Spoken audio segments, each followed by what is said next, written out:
شروع کوم د خدای پاک سپېڅلي نامې نه چې ډېر بخښونکی او مهربانه دی.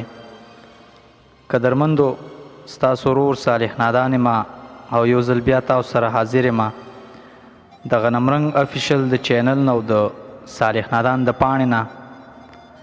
څنګه چې تاسو ته پته ده چې د نظم په قسمونو باندې خبره روانه ده، د دې نه مخکې په پابند نظم په آزاد نظم باندې خبره وشوه.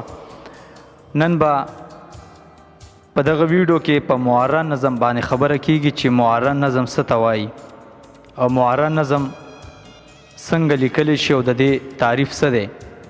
خو د دې ټولو نه وړاندې که زما چینل تاسو نه وي سبسکرایب کړی نو زما دغه چینل د ځان سره سبسکرایب کړئ چې زما هر یوه ویډیو تر تاسو ډیره په اسانه در رسي.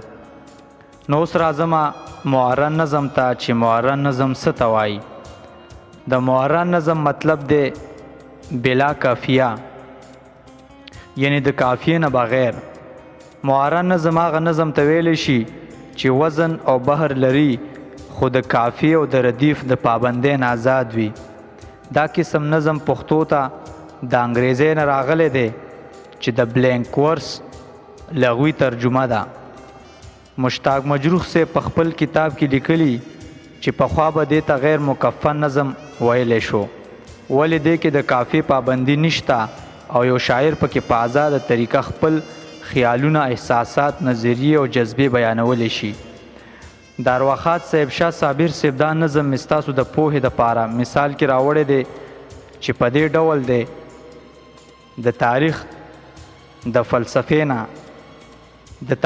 فلسفې نه د کتاب د مسلې نه، د انسان د تجربې نه، د غنمو د دانې نه ما یوه خبره زده کړه. د تاریخ د فلسفې نه، د کتاب د مسلې نه، د انسان د تجربې نه، د غنمو د دانې نه ما یوه خبره زده کړه.